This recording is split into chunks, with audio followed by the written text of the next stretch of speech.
Donc, comme je le disais,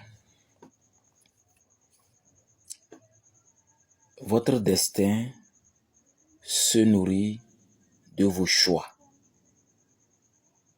Alors, posez-vous la question la plus simple. Avant de décider, l'idée de décider vient d'où?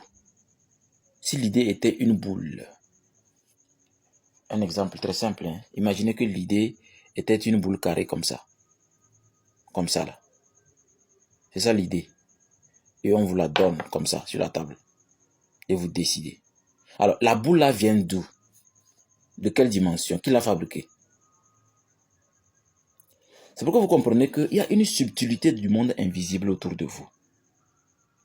Vos ancêtres pleurent et luttent pour que vous soyez améliorés, mais vous les oubliez. Et ils n'arrivent plus à communiquer avec vous. En fait, il y a la dimension des idées. Il y a la dimension des choix. Avant de choisir, la graine naît dans l'invisible et est manipulée par les seigneurs des karmas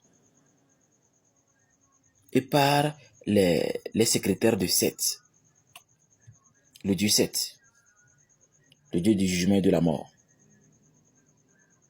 qui est considéré comme le dieu de douleur. Aujourd'hui, la science occidentale et d'une façon populaire, on l'appelle Satan, mais c'est Seth.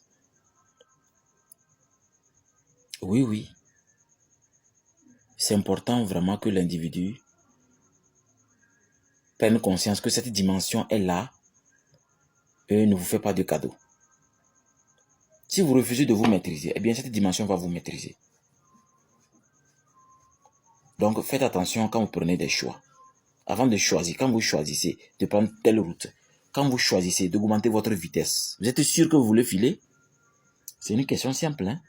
Quand vous augmentez votre vitesse, êtes-vous sûr que vous êtes vraiment sûr de filer? Vous voulez filer? Parce que les gens ont filé, sont allés se retrouver sous un pont. C'est ce qu'on appelle les erreurs humaines.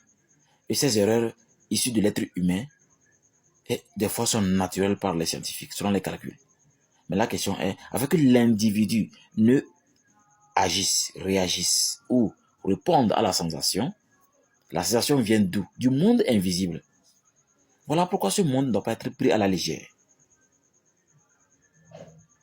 Avant que vous le choisissiez, rappelez-vous que le choix vient d'une dimension qui vous dépasse. Et donc, vous avez besoin d'une subtilité pour être sûr que ma décision est bonne.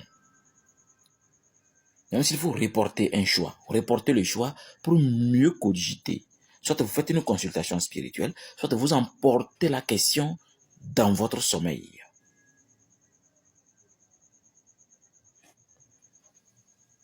Quatrième étape.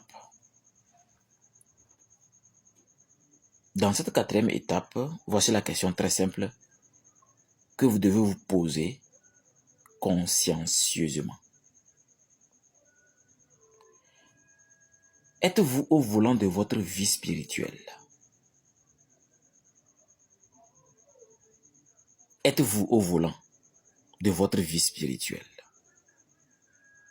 Si dans cette question, c'est non, vous devez cesser d'appartenir à quoi que ce soit. L'islam, le christianisme, abandonnez tout. Restez plusieurs semaines chez vous et réfléchissez. Voire même plusieurs mois et réfléchissez. Êtes-vous au volant de votre vie spirituelle?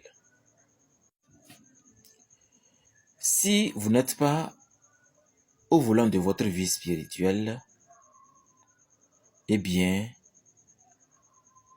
certainement quelqu'un doit être au volant parce que la vie d'un individu, ce n'est pas un hasard.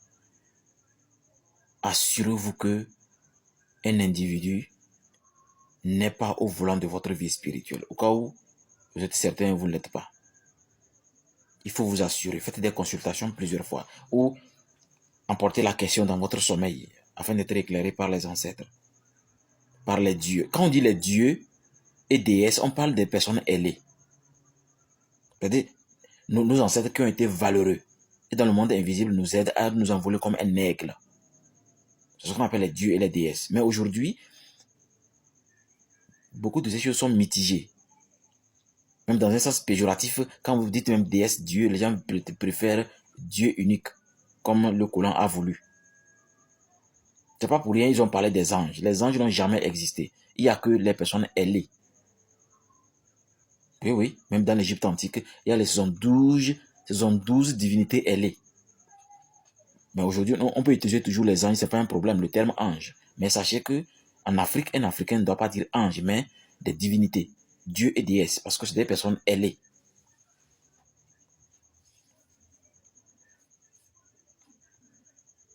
Êtes-vous au volant de votre vie spirituelle?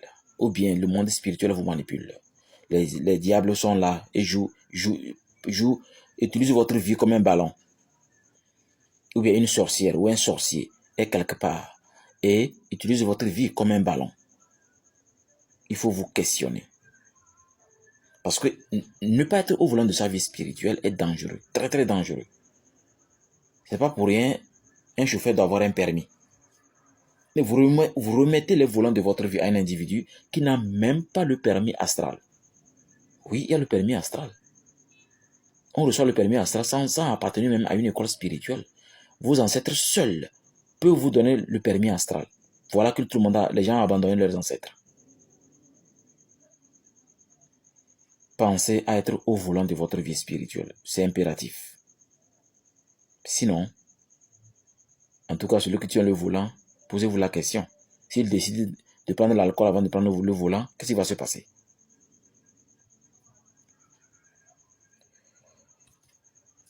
Cinquième étape. Dans cette cinquième étape, la question fondamentale qui est posée à l'individu, à l'Africain, est celle-ci. Quel rapport avec les contrats spirituels? Cinquième étape. Quel rapport avec les contrats spirituels? Je vous ai déjà expliqué plusieurs fois ce que c'est qu'un contrat spirituel, mais je crois que avec ces 7 étapes, il est impératif de réexpliquer pour que nos amis qui nous écoutent pour la première fois puissent s'imprégner. Vous voyez ce que c'est qu'un contrat spirituel, c'est que dans un langage terre à terre, je vais vous expliquer, vous comprenez. Je prends mon exemple. Moi, je suis Bassar. C'est nous qui dansons dans le feu. Alors, je suis un jeune de 15 ans, 14 ans ou 18 ans, où je suis sur le chemin de l'évolution. Je m'apprête à me développer, à m'améliorer. Et voilà que il y a des blocages que je ne comprends pas. Et donc je me suis dit, je vais aller faire des consultations spirituelles, voir qu'est-ce qui ne va pas. Et je vais à Niamtougou, chez les Losso. Je fais la consultation, j'ai de bons résultats, j'ai mon résultat spirituel, tout ce qu'on m'a prescrit, je l'ai fait. Et je suis revenu chez moi à Bassar. Donc je continue, étant très jeune, je continue. À un moment, quelque chose vient frapper, un malheur. Ou des problèmes, là où il n'y en a même pas, les problèmes surgissent. Ou le moment venu de participer à un concours, je tombe malade.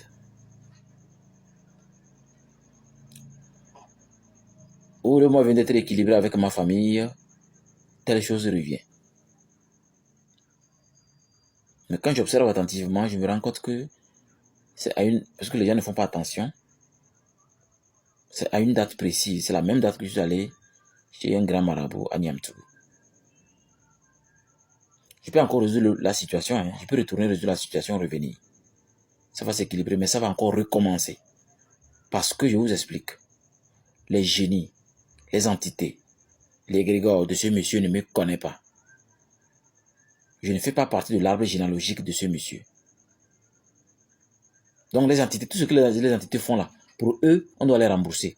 Et ce qu'on rembourse les entités, ce n'est pas l'argent, hein, c'est les énergies. Et il y a des esprits gourmands qui viendront boire votre énergie quand vous dormez. Vous vous réveillez, c'est comme si vous n'avez plus rien dans votre corps. C'est comme on doit vous soulever.